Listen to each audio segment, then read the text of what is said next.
Okay, so there are a couple of reasons why being able to execute power content ongoing is actually going to be an important component of your entire marketing. Some of you guys may not know, but right now, Google is in the process of actually getting Chrome to eliminate cookies.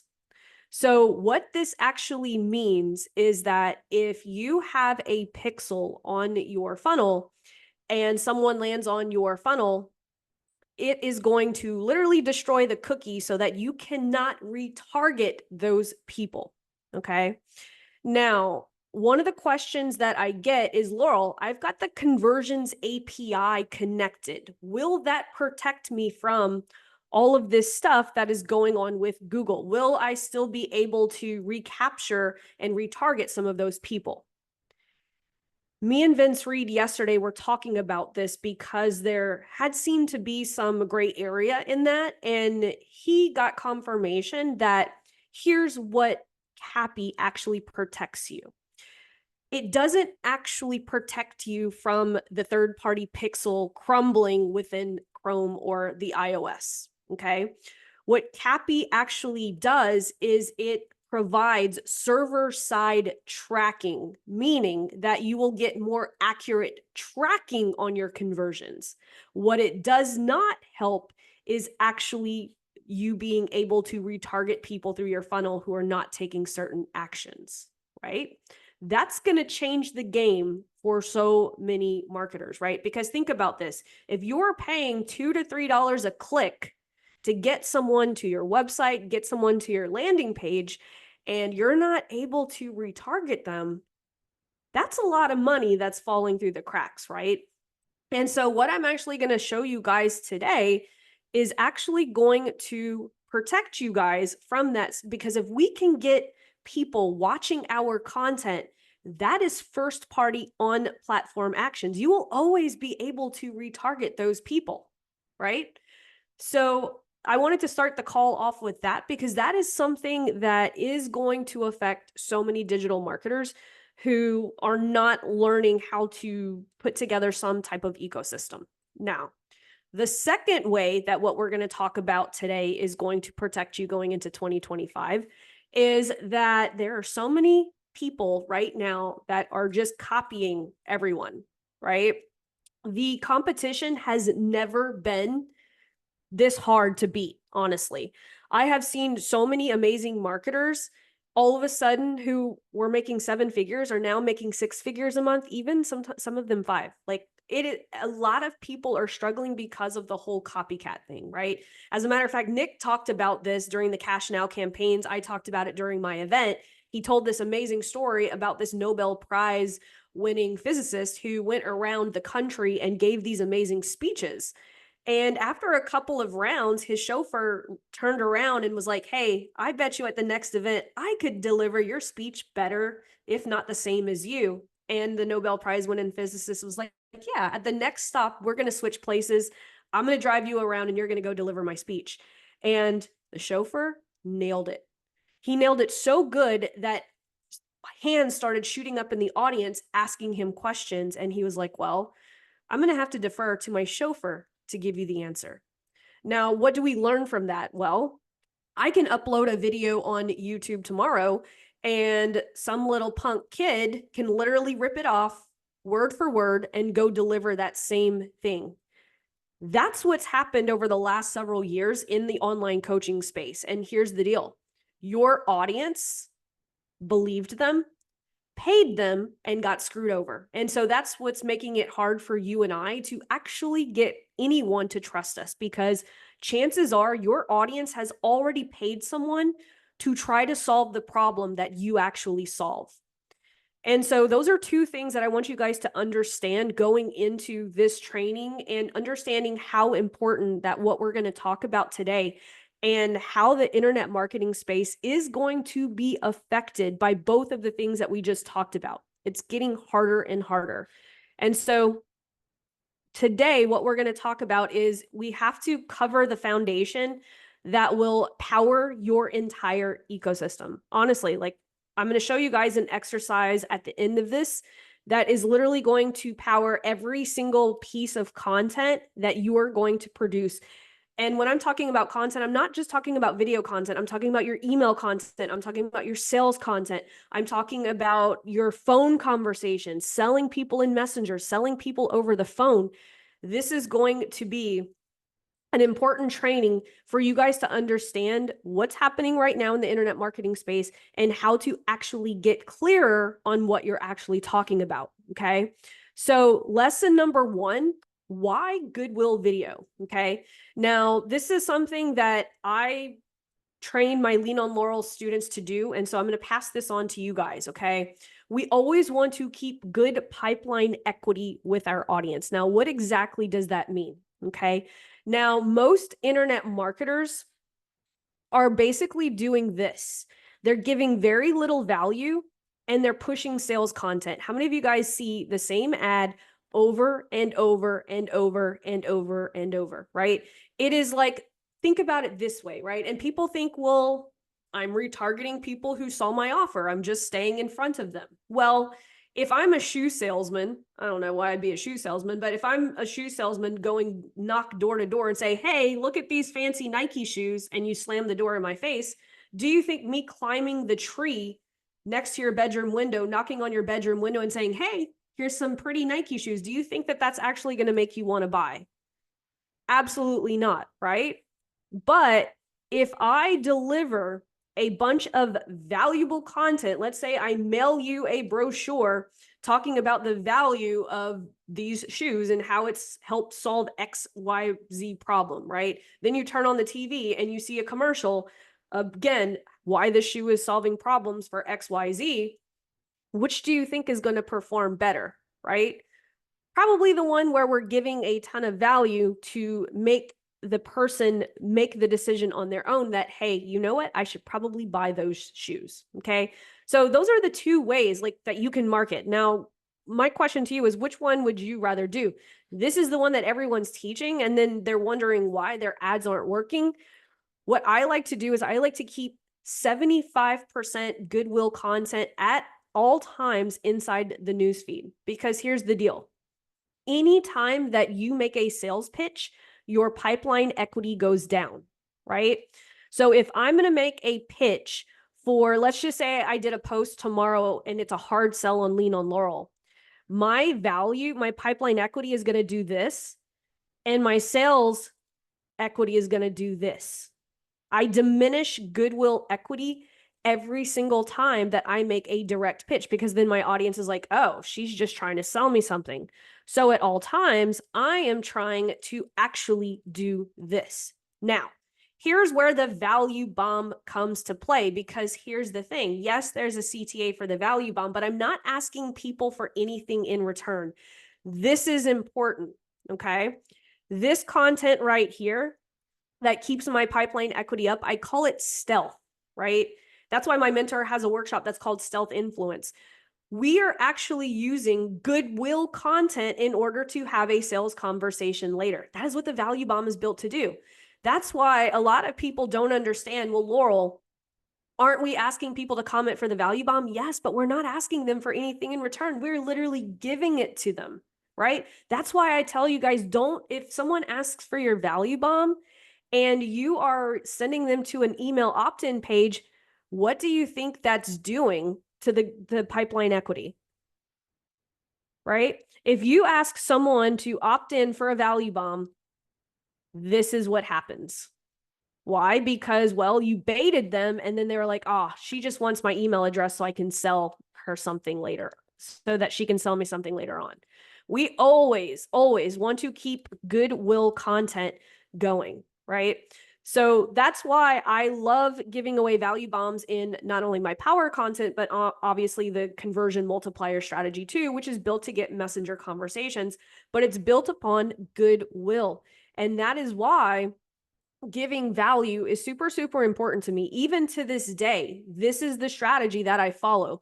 A lot of people ask me, well, Laurel, don't you have a VA that does this? Or are you using a chatbot to have conversations? Absolutely not. This is still the way that I deliver. And inside the program, you will see exactly how to actually deliver all of this. It's all laid out inside the program. I don't want to go into it today because we're going to focus on power content, but how to deliver the value bomb, how to create the value bomb, how to have the messenger conversations, and how to actually close them on a sales call. All of that is inside the actual program. Okay. Now, one of the things that I want you guys to understand is how audiences work. Okay. Now, there are two ways to generate leads when it comes to top of funnel. And when I say top of funnel, I mean cold traffic. Okay. So if you look at the campaigns that are inside my ads ecosystem, in phase one, you will see that campaign number one is the Goodwill video ads that we call power content. Okay. Their goal is to build an invisible list of leads through low cost paid ads. Okay. Now, the reason that we call them invisible leads is because we can't actually see their name or any information about them. This is just stored on Facebook. Okay. These leads aren't immediately visible, but gradually warm up through ongoing exposure to your content. Okay. So when we're talking about Goodwill video ads, we want people to watch a certain percentage of 3 to 5 minute videos. And when they watch 25%, they're going to be added to something that I call an invisible list. Facebook calls them a custom audience. We could actually build an audience based off of the people who are watching 25%. Now, campaign number two that you guys see is to generate a physical lead. Okay. So if I scroll here, these are the two lead gen campaigns that we have that are part of the ecosystem. Okay. Campaign number one, our Goodwill video content, that is built to get invisible leads. Campaign number two, which is the funnel, is built to get physical leads. Now, how you build up these physical leads depends on a couple of things. Okay. So whenever you are launching your lead gen campaign, if you need a lot of cash flow and you need a lot of volume of conversations and you don't have a big budget, I recommend using something that I call a conversion multiplier. This is a Reels video that gives away a value bomb, which is an indirect offer, right? We're not asking people to buy something. We are giving something away. We're asking people to raise their hand for a free thing. I like to call this a fast funnel because it gets me fast money and fast conversations. Okay. The second type of funnel is a power funnel, which is made up of a power offer ad going straight to an application, still high value, but very little friction. And then a VSL or a slow funnel is usually in the phase three. Okay. But what I want you guys to understand right now is that top of funnel, we're building leads in two ways. Way number one, which is campaign number one, is what we're going to talk about today, which is the power content videos. Okay. But I want you guys to understand that campaign number one is generating leads in a different way than the physical. Okay. Because a lot of people figure out, well, why are we not asking for email addresses? Why are we not doing this? I need to build my list. Let me ask you this question, right? Let me ask you this. If you can't have a conversation with someone in Messenger and you can't close a sale, do you think that you could really close someone by writing an email to them where you can't see, where you don't really have that direct? And so here's the thing. People get really caught up in, I collected an email address. It's a dopamine hit. I would much rather have people watching 25, 50, 75% of my videos, because what happens if we can get people to spend time with us? What happens? Don't they usually say 6 or 7 hours, someone is going to buy something? If you can get someone to spend 6 or 7 hours with you, they're going to buy, right? People always joke about and compare it to the third date thing, right? They say if you can take a girl out on 3 dates, she's probably going to sleep with you on the third date. Why? Because it's that 6 to 7 hour exposure before she's decided to close the deal, right? And so that's kind of what we say in the sales and marketing world, is like, if we can get someone to spend 6 or 7 hours with us, they're going to get closer and closer to buying. And so that's where the Goodwill video ads actually come into play. Okay. Now, here's the thing. Okay. because a lot of people get caught up in, as a matter of fact, I know me and Jean-Michel are having this conversation this morning, is if your audience isn't asking for your value bomb in either the power content or the conversion multipliers, that's okay, right? So if we go back to this little diagram right here and understanding that there are two ways that we can actually build a list of leads, think about this. There are 2 to 3% of people in your audience who are ready to buy right now, and 97 to 98% of people who are not ready to buy right now. If we look at these two campaigns, campaign number 1 is going to nurture that 97 to 98% of people who are not ready to buy right now.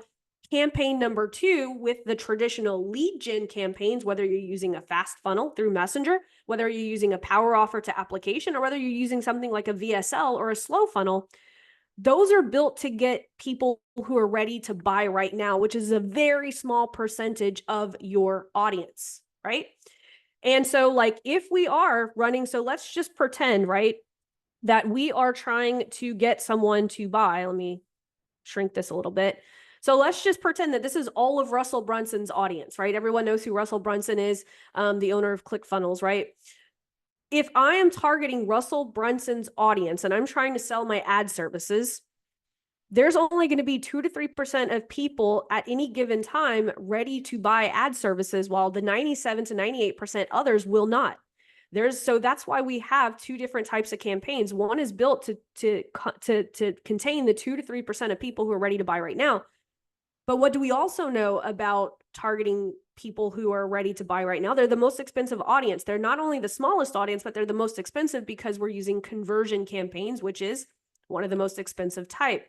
That is another thing that I love about the messenger funnels that we run. Again, I like to call it the fast funnel with the conversion multipliers, is because I can literally run them for $5 a day, get people to raise their hand and have messenger conversations. But like I said, today we're going to be focused on campaign number 1, the power content.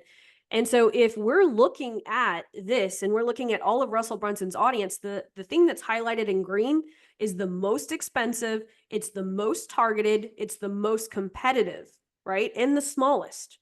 So that's why you ever hear people say, man, my ads are puttering out. It's because they're only targeting and constantly trying to get that 2 to 3% of people. They'll run ads for like 2 or 3 weeks. They'll putter out that audience and then they have to go find new audiences, right? And so that's why internet marketers are constantly pivoting, because they constantly have to find new audiences to sell their audience to, because they're not focused on the people who aren't ready to buy. And so what my strategy actually does is help you focus on not only the people who are ready to buy, because our conversion multipliers are going to handle those people, but campaign number 1 is actually going to create, and we'll talk about this here in a little bit, pretty much a conveyor belt of ready to buy people at the right time. That is what I have right now. I don't only have one conveyor belt, I have multiple conveyor belts that anytime I have a spot open in the 7 program or a spot open in Lean on Laurel, it immediately gets filled because there's people on the conveyor belt ready to buy whenever I have a spot. And that's what we want to create. Now, this is a long-term strategy. Okay. This is a long-term strategy. And so if we're looking at this, right, at the very beginning, there's people on the left-hand side of the football field who are not ready to buy. And then on the right-hand side is the ready to buy column. Now, along here, these are all of your power content videos and content that you're going to show people along that journey. Now, how fast this conveyor belt delivers those people onto the ready to buy side depends on 2 things. One, it depends on how much budget you have, right? Because if you have a high budget, you can get that conveyor belt rolling super, super fast. And that's what people who are running these VSL type funnels and slow funnels is, they have a lot of cash to throw at this. And so it's delivering clients every single day, but at a super high price. I don't know about you guys. Whenever I first started, I didn't have a lot of money to do it the super fast way. I had to figure out another way. And so that's why I started focusing on the people on the left side, people who aren't ready to buy. And I was like, you know what? Instead of putting a lot of money into it, because I didn't have a lot of money, I did, however, have a lot of time. And I was willing to be patient because I still had my job in television. And so I paved this whole field with content so that even though my conveyor belt was only moving at 2 miles an hour, I knew that if I was patient enough, I would start to get a consistent amount of leads coming to me. And guess what? It only took from April to November to get this conveyor belt rolling. I had not only sold out my agency services, I had also sold out my high ticket 45-day ads accelerator. And this is what allowed me to launch the $7 program. Okay. And let me make this absolutely clear. My $7 program is the last thing that I launched. A lot of people think the $7 program is the first thing I launched. It was the last thing I launched. Why? Because I had a conveyor belt of clients that wanted to be clients, but my agency was full. My high ticket offer was full. And by that time, right, if I am teaching you guys how to have conversations with people, right? Think about this, right? If I talked to 20 people, 30 people every single week, that's 140 people every single month, right? I had talked, by the time that I launched my $7 program, I had 2,000 to 3,000 people sitting in Messenger. I had already talked to them about my agency services. I had already talked to them about my high ticket offer, but a lot of them just couldn't afford the $2,000 for my high ticket. I know a lot of you guys don't consider that high ticket. At the time I did. A lot of people couldn't afford my $2,000 product, and they couldn't afford my agency services, which were $500 a month at the time. But I had a conveyor belt of a starving crowd. And so that's why whenever I launched the $7 program, we immediately had hundreds of buyers because I had already built the thing. And so that is why it's important that we not only look at are people having conversations with us, but the more that we can get people to spend our time, we're going to build a huge asset. Like, I have a huge asset in my audience. That's why a lot of people ask to do JV partnerships with me, because they've seen the platform that I've built. And so once you can build a large audience in the way that I have, that is a huge asset for your business, because you'll never have to worry about where's your next client coming from, right? So how do we create an audience of people who could actually buy our stuff? Okay. How many of you guys have ever had conversations with people and you're like, whoa, I just had a conversation and this person is not my ideal client, right? Anna, I'm gonna pick on Anna here for a little bit. Anna was in Phoenix and she was like, she raised her hand and she said, Laurel, she said, I'm getting a whole bunch of people on my challenge who they are not a great fit for my $97 a month membership. And so we started talking about, well, who is your ideal client, and compared to who the people that she was actually getting on the actual challenge.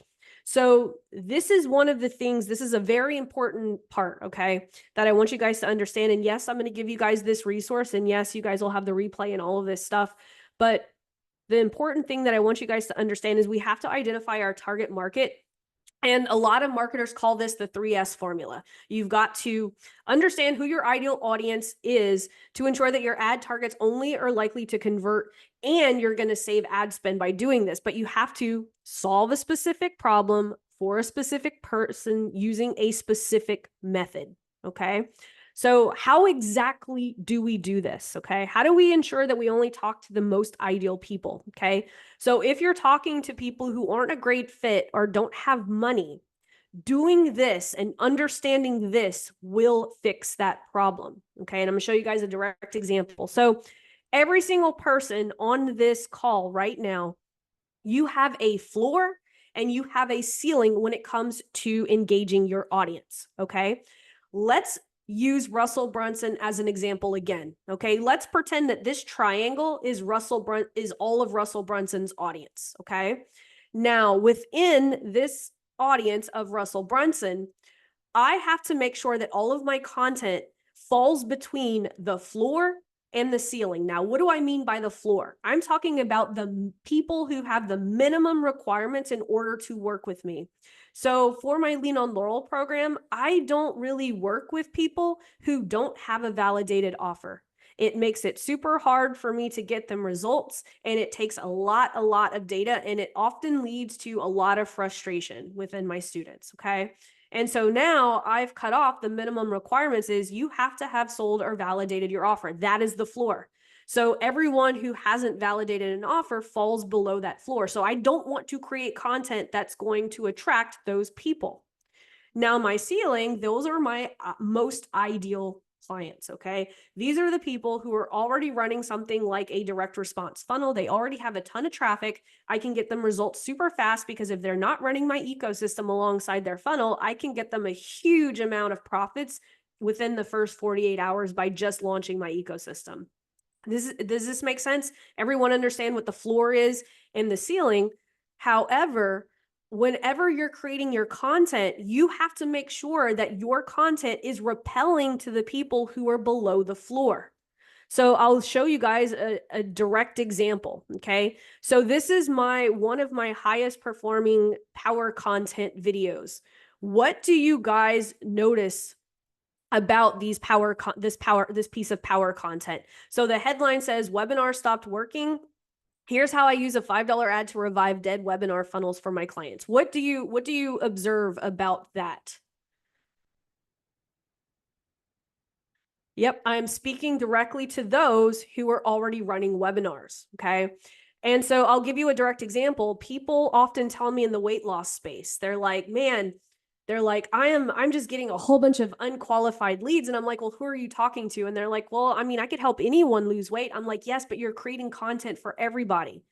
Weight loss is one of the niches that you will attract all kinds of unqualified people if you do not know who your target audience is. And so if you are in the weight loss space, and I just helped one of my fitness clients do this, like where's the floor and what's the ceiling? Who's your most ideal client? And he's like, well, it's honestly dads who are entrepreneurs and they are in charge of staying home with the kids while the wife goes to work, but they don't have time to actually go to the gym. And I was like, awesome. That's a great way to distinguish between the floor and the ceiling, because if you create content for entrepreneur dads, those are two very repelling things that are going to phase dads who maybe don't have a job, maybe dads who have a 9 to 5, blue collar. It's going to eliminate most of the blue collar of men who he doesn't really want to work with, which is fine. Everyone has their pockets, but we have to understand who exactly are we trying to attract. Anna, whenever we were discussing the floor and the ceiling at the event, she wants to attract people who already have an audience on social media because she can help them put together an offer that they can sell on Instagram and actually monetize that audience. It's going to be very hard for Anna to take people who don't have an audience at all, try to teach them how to build an audience, and then do an offer, right? Whereas her ceiling would be, hey, if you already have tens of thousands of followers, I will literally help you package an offer that you can literally monetize your following in the first 7 days, right? That starts to make for a very appealing offer.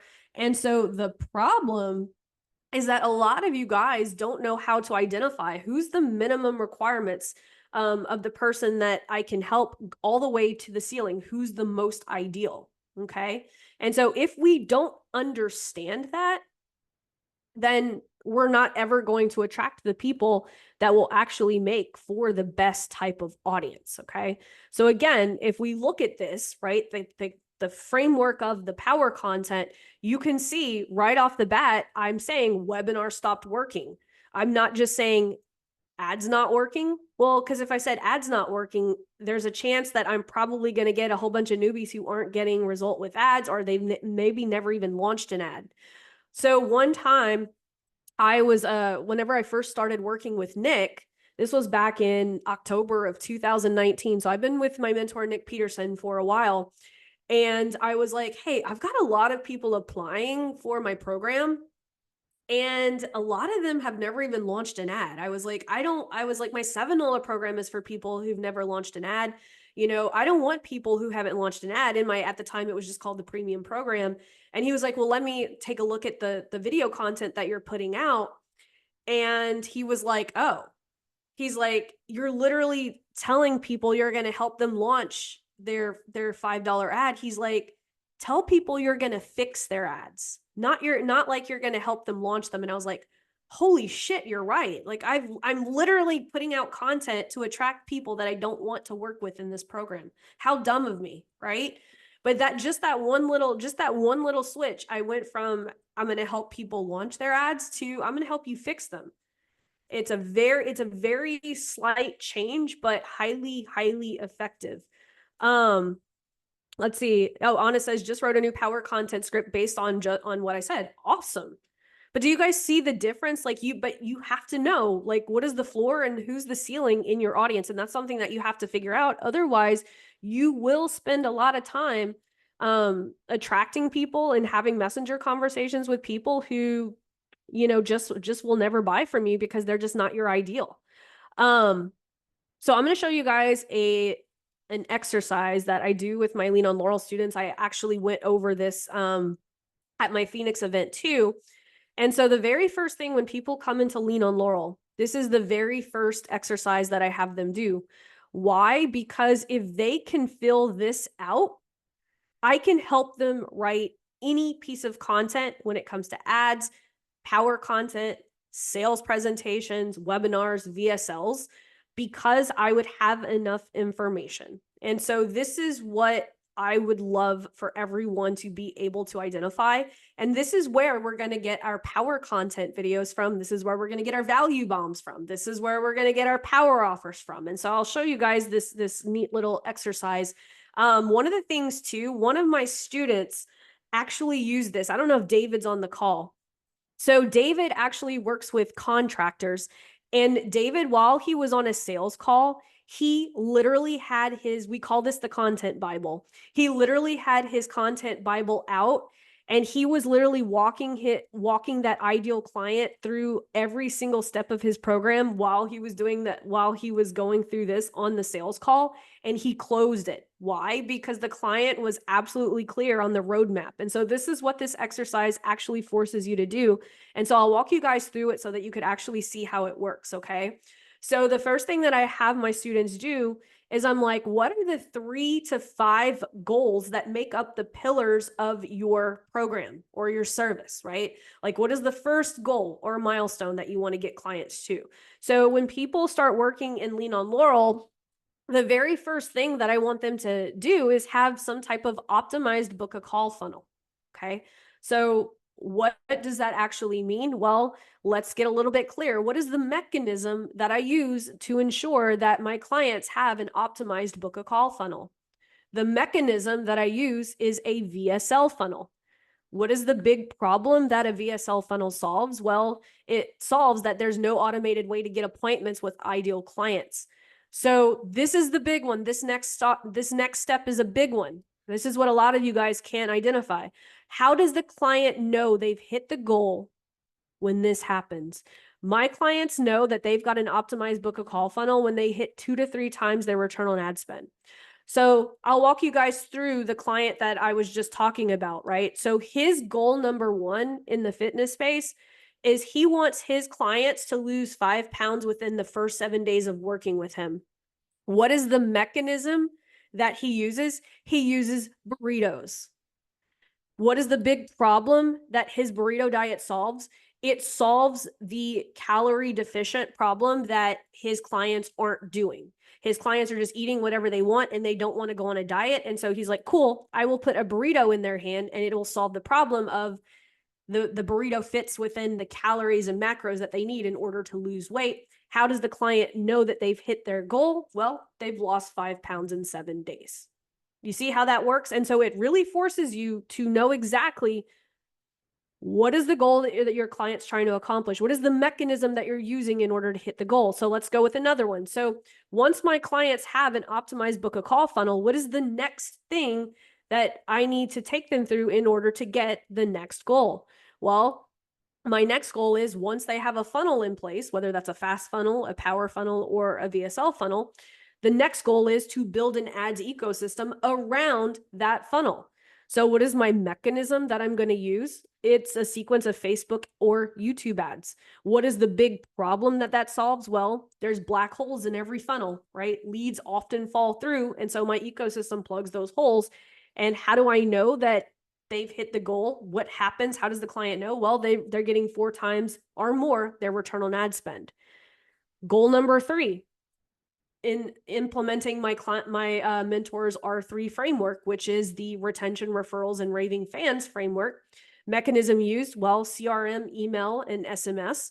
What is the problem that solves? Buyer's remorse and lack of referrals. And how does the client know when they've achieved that goal? Well, we've improved their churn by 10% and referral rates by 5%. And so some of you guys might only have 3 goals. Some of you guys, most people usually have about 3 to 5. I do have a private client who has 8. And so he had 8 rows of all of this entire exercise. And I was able to help him write 20 power offers using those 8 rows of content. So a question just came in. Does the last column need to be quantifiable? It's preference that it's quantifiable, because if your client can't feel it or know what to measure, how are they going to know that they're successful? So it has to be something that's tangible, and even better if you can make it quantifiable. It's not necessarily a must, but you have to make it so clear that the client's going to know, because a lot of you guys are vague. Well, they'll feel better about themselves. No, that is not that is not a way to actually measure success. It's like, how you have to at least make it tangible. Like what is something. I will say this. So I'll give you an example in the actual one of my clients. She's a Lean on Laurel student, and she's a relationship expert. And she was asking me the same question. I was like, well, how can we make this quantifiable? I mean, how do we actually make it clear?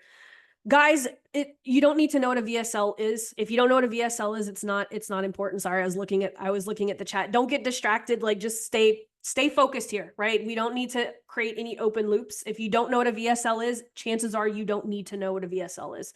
And so she's a relationship expert, and I was trying to help her break down, how does the client know that they've hit the goal? And I was like, well, what happens most of the time if you can fix that first problem within the first 7 days? And she's like, oh, the husband will take the wife out on a date without the wife asking. And I was like, ooh, that's a good one, right? That's how the wife will know that the method is working, is her husband asks her out without her having to ask. That's amazing, right? Emily says, this is where I struggle because it's like an emotional mental satisfaction. So I struggle with quantifiable. But here's the thing. Anything that's mental or emotional has physical symptoms. So how does that physical symptom look and show up in that person's day? Right? Like, oh, I'll give you another example. So one of my other students, he helps people with job satisfaction, right? And so one of the ways that he can actually measure his client's success is that this person asked for the weekend off, and the boss didn't fuss and the boss didn't complain. That's a cool result, right? Like, that's like, hey, they know that this process is working. And so you have to think there are always ways that, so Emily just said guilt, stress, overwhelm, and reducing that. Well, we have to get clear, right? Because guilt, stress, and overwhelm show up physically and symptomatically in their day. And so that's how well we have to know our audience. Like, we have to know exactly like what actual things are happening in their day, specific situations, right? Like just the one with my client who's with the job satisfaction, like being able to not have to work weekends without the boss raising a fit or making that person feel like shit. That's a win, right? And so how can we quantify these wins, and how does the client know, man, this is working, right? And so that's what's super important. Like, there's a couple of things here that we just talked about that are holding you back from being able to put out the content that's actually going to rope in your ideal clients. And I know me and Emmanuel talk about this all the time, because he's in the personal development space, which is super hard to make tangible. And it's always like, okay, if they're feeling, emotional or stressed out, it's like, how is that showing up in their day? Like, one of the things that he was helping female coaches solve is they were having a lot of anxiety before sales calls, right? Like being able to. And so it's like, he wanted to say, well, the client knows that they've hit the goal whenever they're less stressed out. I'm like, yeah, but what's the end result of them being less stressed out? Well, they'll take more sales calls. And what happens when you take more sales calls? You make more sales. And so now you're able to start being able to quantify, but you have to know, like, what are the things that your clients or ideal clients are identifying to where they know that your method's working. As a matter of fact, if you learn how to do this part really, really well, your client success rate will go up. The main reason that people leave programs or they ask for refunds is because they don't see the results, and it's because we don't put all of these goals and milestones in place to help them along the way. They don't see the end in sight. We know the end's in sight, but that's why it's super important that we work these things in so that people know, well, what's the first 7 days look like for working? What could I expect after 30? How could I expect after 60? And so this exercise actually forces you to do that. So that's the first step. We identify the goals, we identify the mechanism that we use, right? If we know what problem it actually solves, and how does the client know that they've hit the goal? My client knows they've hit the goal when blank happens. Okay, so that's the first part. Now, the next part gets even harder, okay? But this is the work, right? And so the next thing that we're going to do is we're going to break down goal number 1 into action steps, okay? So in order for my clients to have an optimized book a call funnel, what are the steps that need to happen in order for me to reach my goal? Well, if the problem is the sales conversion rate is less than 20%, the step action is my mentor's case call framework. That would be step 1, right? If I'm working my way backwards from the funnel, now this is for me, I'm just using my own offer as an example. The action step would be the case framework, and I will say this works because it gives the client a roadmap of what you're actually going to do if they actually buy from you. And what is the problem that it solves? Well, it solves the problem that the sales conversion rate is less than 20%. And what is a resource that I can give them in order to accelerate that process? I can give them the template to help lay out their own case framework in less than 5 minutes. So what do you guys see is starting to happen? We not only have a power content video, we also have a value bomb. And so next step, right? If our show up rate on our funnel is less than 50%, my step action is my pre-call funnel. That's mine, right? And so I'm basically just outlining what are the steps needed for my clients to take in order to hit the goal of an optimized book a call funnel. And I'm going to do again, step action. This works because, and then problem it solves, and a resource to accelerate the process.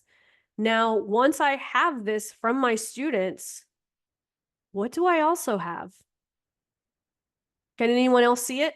So we've got the power content, we've got the value bombs. What else do I have once I filled this out and this out? Well, yeah, we have a conversion multiplier. That is true. We've got the value bombs. Clara nailed it. And Estriana, the power offer, right? Goal number 1, right? If you want to have get 2 to 3 times your return on ad spend in the next 30 days, that would up your sales conversion rate by 20%, get not only people to show up, but book more than 8% of your applications. Would you take me up on that offer? I kind of just shittily went through that, but guys, do you see that? Like literally, so this would be a power offer, this would be a power offer, this would be a power offer, and all I'd have to do is go through this exercise and pull out the benefits of this goal. That's why I have my students do this exercise, because if they come into Lean on Laurel and they can do this, I can write any single piece of content that they need. And like I said, the other day, my Lean on Laurel student, David, he literally had the content Bible in his hands as he was doing the sales calls, because the client was like, well, what does it look like to work with you? And he's like, well, the first thing we're going to do is we're going to do this. And the way that we're going to do this is step action number 1. And the reason that it works is blah, blah, blah, blah, blah. Next step is, and he literally was just going through, and the client literally signed with him on the spot because he had given that person so much clarity on what that person needed to do. Because if we can show them on that sales call, like what it's like to actually work with us, what do you think it's going to be like? Like there's probably so many of you guys on this call right now that if you could, you would join Lean on Laurel because you already know the process. Why do you already know the process? Well, because you engage with my content, you watch my videos. And so people always ask me all the time, Laurel, how could I get off of these stupid sales calls? You just feed all of the content needed in order to give your client clarity on what you actually do. They just come to you. I literally had someone sign up to Lean on Laurel today, and I shit you not, today. It was in Instagram. I had never seen this person before. And he was like, "Hey, how do I buy Lean on Laurel?" I was like, "Well, you can't buy it." I was like, "It's application only." And he was like, "Well, give me the application." And I looked at his application. I was like, and he had been watching my content for like months, and I didn't even know who he was. And so whenever you guys tell me, well, I'm not getting any conversations, but people are watching my videos, that is an excellent example of someone buying on the spot. I've never talked to this person. The easiest sell ever. Literally just sent him a link. I didn't even have to diagnose his problem, or you know how I teach you guys the framework of diagnosing problems in Messenger? He literally was just like, "Give me the link." And I was like, "Cool. He's a good application." Sent him the link, immediate buy. Like, yeah, I'll make sure that you guys get a copy of this exercise too. But that's how we create great content, right? And then inside the $7 program, I've taught you guys a couple of the copywriting frameworks, right? You've got your power content templates. You guys know the problem solver, the action taker. But if you do this exercise first, it makes it so much easier to do the problem solver. Why? Because you already have the problems all laid out. Why does the action taker work so well? Well, because you've already got the action steps laid out. And so you literally at will can literally do all of your content from this one exercise. Now, once you get past the content, right? This is what I'm looking for. Now, this is for top of funnel power content. And I'm going to show you guys how I actually use power content middle of funnel too. But when we're talking about power content top of funnel, what I'm trying to do is I want to shoot for 500 to 1,000 people watching 25% or more, because that means that's what I build off my invisible list. My invisible list is built off of people who are watching 25% or more of my power content videos. Okay. Now, so that's my goal. I shoot for 500 to 1,000. Now, here's the thing. If you're only getting 300 people a week, cool. You're getting 300 a week. It's no, like, after 4 weeks, you'll have 1,200 people in your invisible list. Don't be so hard on yourself. That's what I shoot for. And you could work your way there, but don't freak out. "Oh my God, I'm only getting this." If your budget is allowing you to get 300, people watching 25% or more every single week, it's well worth it. Don't you think? Like, over time, like within 2 months, you're going to have, a list of people who are highly engaged with your content. Now, here's the thing that most people miss. Okay. Well, I'll go through the metrics really quick. Hook rate, hold rate. I'm looking for a hook rate of 70%. 40%, hold rate 8 to 10%, cost per 25% view. That's all in the $7 program. So I'm not going to really go into it because I have the resources there. But this right here, I'm going to highlight this in green because I really want you guys to understand this. So what your cost per 25% view needs to be is going to depend on your budget. Okay. You need to do the math to ensure that you're adding enough people to your invisible list every single week. For example, if you only have $5 a day to spend on your power content or your Goodwill video ads, you need to get your cost per 25% down to around 7 cents. If you want to get 500 people added, right, to the invisible list every week, and you only have $5 a day to spend, you have to get your cost per 25% view down to 7 cents. If you have $10 a day to spend, that could be 14 cents. Does that make sense? So we have to do a little bit of math here, okay? And so the cost per 25% view is going to vary based on your budget. How did I get that number? Well, if we're trying to get 500 people watching 25% view, you just divide it, right? In order to get 500 people added, if I am paying 7 cents per view, that would be what, 7 times 10 times 5. Like, you just got to do a little bit of math. It's the end of my day, so I'm not going to do some math for you because I'll get it wrong. But does that make sense? How you just have to do a little bit of math? You just have to say, okay, how many views am I going to get a week? Is it enough? If it is, cool. Just let that video run and continue to put out more content, right? Yeah, Emmanuel says that's tough. You got it down to 14 cents at most, but hey, here's the deal. You're still going to add 250 people a week. That's 1,000 people every single month. That's still good, right? So here's the bonus lesson, right? Here's the bonus lesson. If you do nothing but do this double-decker video funnel, you will be all right. By the way, right now, this is what I'm doing. Both of my programs are full. And so this is what I do. This is where my ad money goes right now. Is I've got 3 pieces of power content that are running to cold traffic. And those who are watching 25%, I am doing more content with a soft call to action for the $7 program or Lean on Laurel, which both go to a wait list. That's all I'm doing. Is I'm just putting out pieces of content with CTAs. And so if you follow this, now your middle of funnel or your videos that are going to warm traffic, they could be as long as you want. As a matter of fact, yesterday, my Lean on Laurel students were like shocked to see that some of my second tier videos were like 45 minutes long. They're like, what? People are watching. I'm like, yeah. I was like, people love watching my long form videos because once you get them through enough content, right? Because what's the goal? What's the goal? We just want people to spend time with us, right? Even if you did nothing but this strategy right here, you're still going to do well. Claire just asked, based on my graph, you don't need to run a conversion multiplier. Well, I don't, because there would be no point in me doing a conversion multiplier. My programs are full. I have nothing to talk to people about, right?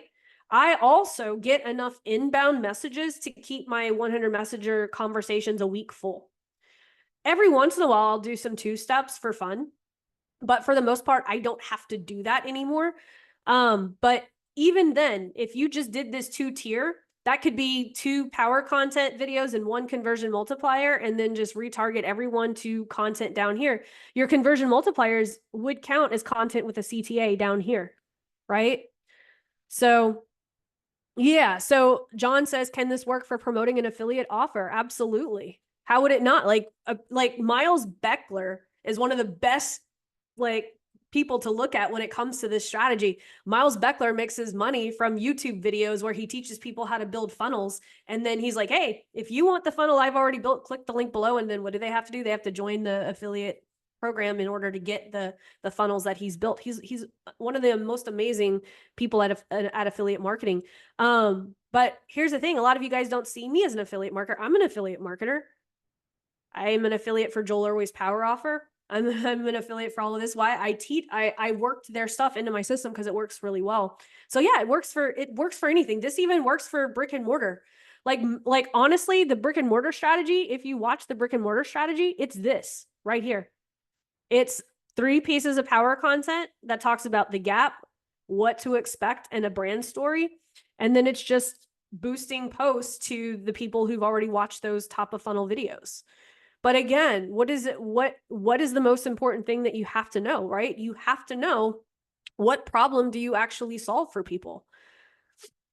Let's see. Clara says, currently at 41 per video view and getting 70 people added to my invisible list per week. Going to aim for lower cost per video view each week. Yeah, I would. Yeah, 41 cents. I would want it to be, I probably wouldn't pay more than 25 cents per 25% video view. But again, it all depends on how fast you want to go, how fast you want to make that conveyor belt go, right? Remember how we were talking about the conveyor belt? It all depends on how fast you need it to go. Adding budget's going to make it faster. Adding more content's going to make it faster. And that's why I created that 7-day content flywheel for phase 1 that I teach you guys. It's like a 7-day flywheel. If you did that flywheel every single day, I guarantee you in 30 days, you would probably be hitting KPIs on almost all of your stuff. Yep, exactly. Pablo just says another great tool we have within Laurel's program is that if you're stuck creating power content, use her AI agent that does it for you. Yeah. There's Copy Coached that will write your power content videos. Eve and Crystal have done some pretty cool trainings on how to use AI to do the power content. If you need help with the value bomb, there's a value bomb GPT in there that will help you create a value bomb by just answering a couple of questions. But yeah, there's lots of resources. And it's really freaking good. Like you guys, and this is all stuff that's like built by my students, and you guys are amazing, like at helping me create resources for other students. So, but that is it. And so, does anyone have any questions specifically about what we talked about today? I know I threw a lot at you, but how many of you guys are a little bit more clear on how to get power content to work with you. Yep, everything that we talked about today is inside the student portal. I think I just explained things a little bit easier today than how I have in the past. I'm getting better at teaching this. See, I've been teaching power content videos for 6 years, and I still am reiterating the way that I teach it. Let's see. Hunam says, when you do the content Bible, how narrow do you go? I feel like now I've created the pillars too big. You may have. The smaller the problem, the better your content piece will be. Here, I'll actually give you guys the content Bible right now, so that you guys can play with it. And if you are, let's see, this one, yeah. And if you guys are familiar, oops, I didn't want to stop recording. So here I'll show you guys something really cool too. So what you'll notice at the bottom of the framework too is if you have ever done Nick Peterson's Stealth Influence workshop, I added all of his stuff from Stealth Influence. And by the way, that is in the program too. In the retargeting section for phase 1, he goes over the analytical, aspirational, anthropological. He goes over the belief builder stuff. I actually built all of his frameworks into the content Bible too. So now you not only have your top of funnel content, but you'll also have your middle of funnel content stuff frameworked out as well.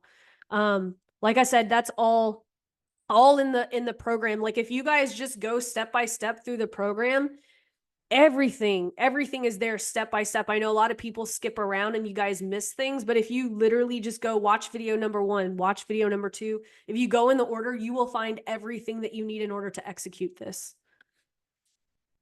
Let's see. Edward says brick and mortar cash now campaign. Would it replace traditional brick and mortar content campaign? It's something different. Yeah. Thank you, Andrea. She said this content Bible is amazing. Let's see. Emmanuel says, would this be too broad? Female coaches want to win back 3 to 4 hours every single day. Here's how I help my students increase their productivity by 40%. Want the exercise plus a 5-minute tutorial? Drop a line below. That's really good. That's getting there. I would even challenge you, Emmanuel, to go one step, like female coaches of what? Like, are they, because like, I think a lot of people lump coaches, consultants, course creators into one bucket where we are all very different. Like a female course creator is different than just a coach, than just a consultant. But that's definitely getting closer to what I'm thinking. Cause you said want to win back 3 to 4 hours every single day. That's good. I like that. Yep. So all of the setups, guys, are in the program. Just follow the program guided setups. They're all updated. I update the program every chance that I get. Like probably every week I'm updating something in the program. All of this, all the campaign setups, everything are in there.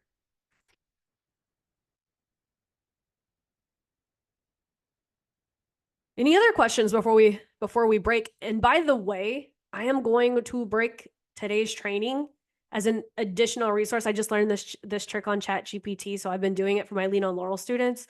I'm going to break up today's training into an SOP for you guys to follow, so that like anytime you want to, you don't have to go and rewatch the entire video training. You can just take a look at the SOP for it, and I'll link all of the resources too. Yeah, you guys are very welcome. Yeah, you're very welcome. Did you guys enjoy today? Cool. Awesome. Awesome. Well, I hope that all of you guys have an amazing week. If you guys want in on Nick and I's Cash Now session that's coming up, let me know. If you have commented on that post that has got stupid long, my fingers are about to literally fall off from messaging everybody, but I'm actually going to drop it in the chat right here. So you guys, if I haven't gotten to you yet, yeah, there we go. It's adswithlaurel.com/cash now. You can join Nick and I. Nick just actually dropped something in the group, and I am actually curious, too, let's see if we go to Facebook. I'm like, ooh, what has he got in store? He literally dropped something and was like, he said, cooking up something for the Cash Now workshop next week that nobody has ever seen outside of a few of my partners. Workshop buyers will get a copy for attending. Laurel and I have been sending links to join the commenters on our post about it in this group looking forward. But as you can see, this post has gotten ridiculously long. So if you guys want in on that and whatever Nick is planning, Nick always over delivers. If you've never been to one of my mentors workshops, he is an amazing presenter. He is amazing at over delivering, and he's just amazing. And I am very grateful that he lets me share him with you guys. But anyway, if you guys want in, just go to adswithlaurel.com/cash now. Other than that, I will see you guys in the Facebook group. I love you all. Have an amazing weekend. I'll see you next week.